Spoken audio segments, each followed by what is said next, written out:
Ladies and gentlemen, boys and girls, hello, and welcome to the channel, or welcome back if you are a returning fan, and if you are, I really much appreciate it. So, getting on with the video, as you've seen by the title and you've clicked on it, so it's obviously spiked your interest. Today we'll be talking about how you can rank up fast. Just a nice, easy tip that not a lot of people do, that will help you tremendously, because it helped me tremendously, to be honest. Now, the main way I found this out and realised how much it helps is by watching Pro League. Now, unfortunately, if you do solo queue, this tip, it still works, but because I do use it myself, but it is substantially harder to get kills just because information isn't always live. Now, if you do play a lot of Siege, you probably will know what that means. This means that I'm going to be talking about your drone game. Drones is something that people, especially in the lower ranks, that I realise, I mean, even in gold, to be honest, it happens a lot. People do not drone. Now, why? I don't know. Maybe because it's tedious and it's not really the most fun thing to do, but it can get you so many kills, especially if you're not solo queued and you have someone to drone you in, because that's what happens. Like, when we see all these amazing clips of Pro League fraggers running in, going off and just killing everybody, it's actually some hard support, or the support player on that team that is droning them in that you don't see. They drone people in, they go off live information because the entry frag is like just behind the drone. So as the drone turns the corner, a few seconds later, the entry frag will turn the corner after it. And they just give live information so that they have the best chance possible for getting that first kill, and really just giving them the best way to get up in man count at the start of the game. So there are many videos that you can watch that show you good drone spots. I will actually be making one, it will be out next week, of just really good drone spots that you can use, like drone spots where people commonly play, and it just helps tremendously if you can have that, because it's just it's a very finicky thing with Siege, because it doesn't seem like it would be that beneficial, but especially with the release of the Z-ping, it just, so sometimes if your drone placement is that good and the enemy doesn't know it's there, you can literally Z-ping them and they will have no idea that you know they're there. You know their exact location.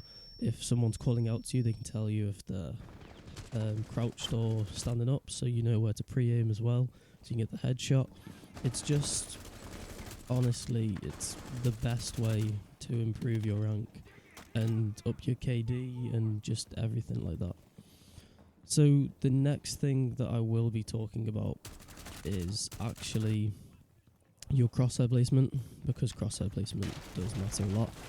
Because if you have good crosshair placement and you actually get shot first, as long as you have good crosshair placement, you can still kill the person, because instead of having like the 5 to 6 bullets, it might be more, I'm not sure, I don't really count, to be honest. Anyways, I mean, it also does depend on the operator, but depending on what operator you're playing against, instead of spraying them in the body like 10 times and hoping that you don't whiff, if you have good crosshair placement, although it is a smaller target, it is one bullet to kill somebody. Now, it is hard to know if someone's going to be crouched or standing up, but you can also tell by if they are, like, how much noise you can hear that they're making. And like I said before, if you have someone there, then they can drone you in. But it's actually not that far from head level to crouch level, so I would always recommend to stay at normal head height and then flick down if you need to. It's just what I do personally. It's what makes more sense to me, because I find it easier to flick down than flick up. Now, if you're wondering where head height is... Hello. Sorry to interrupt the video. Just reminding you to leave a like and subscribe to this channel if you are enjoying the content. I'll let you get on with the video. for both. You can just play a lot of T-Hunt, to be honest. It just learns your muscle memory. It's very nice. It's just because you can literally just go into normal, learn your muscle memory for your head height. I think the hardest part about it is trying to keep your crosshair at that level when there's not actually someone there, because just to keep it on that imaginary line is very hard, to be honest. I struggle with it as well. But the easiest way to try and remember that is when even you're not scoped in and there's no one on your screen, try and make sure that you're looking at that head height. So when you're not zoomed in, you have a little dot in the middle of your screen, a little crosshair, that will indicate when you scope in where you will be looking, where your scope will be. So if you just try and keep that head height at all times. Now, an easy way, just so you can start learning, is if you barricade a door and then rip it down, 2 buckles are very close, if not exactly on, where head height for both is. This is how I learned on console, and it's come over to PC, although I was going to say although the aim's not there, but I have been playing, I have 1,000 hours in the game now, so if the aim wasn't there by now, I would be very worrying. Yeah, so that's that tip. And my final tip for this video would probably be your positioning. Now, this one is the hardest one to learn. It is extremely hard.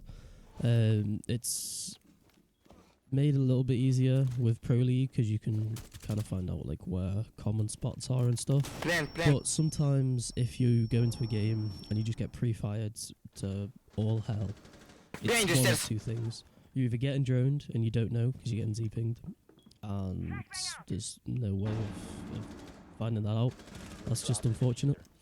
But the other one is if you are sitting in a common angle, and especially when you play against better players, they will just pre-fire the corner. Like, as long as they'll clear all the other corners, as long as no one there, they'll just pre-fire the corners. They'll check to see if anybody's there. They'll probably quick peek it first and then get off. Which positioning also goes into movement. Like, those 2 things in Siege are probably the most important thing when it comes to aiming. Just because although it's easy, although sometimes it's not so easy to like have good aim, your movement helps exponentially in just every game, to be honest, because if you can have good movement and have it so that it's harder for you to hit as a target, then you're most likely going to get the kill either way, because you can hit them but they can't hit you. I'm pretty sure everyone's seen the Shaiko lean and the Bolo lean, and everyone tries to mimic it in gold lobbies and stuff, and it's good, but there are also other ways to do things, and you know, quick peeking is definitely helpful, but it's not the be all and end all of movement in Siege. Anyway, everybody, this has been the video. I hope you all enjoyed. If you did like this video, don't forget to like and subscribe for more content. I upload videos weekly. Just in regards to my FPLC Road to, I don't know why I said that so weirdly, my road to FPLC, to be honest, it's like 9 o'clock in the morning. I've literally woke up an hour ago. As of recording this. Anyways, in regards to that, I'm going to start uploading that monthly, just because that's when the brackets are, like when one season of it starts, when one season of it ends. So I'll just give you monthly updates on that, and then I will change the title of series to Road to FPL, and that is when you guys will all realise, and also there will be a big video on it, when I've made it into FPLC and can make it either into FPL or just start making money in the game, because it's nice, really, isn't it? It's nice making money off video games. Like, years ago it was such a weird thing, but now it's like the norm, and it's just... But I started waffling there. This has been me. I've been Accept. You've been amazing. Goodbye.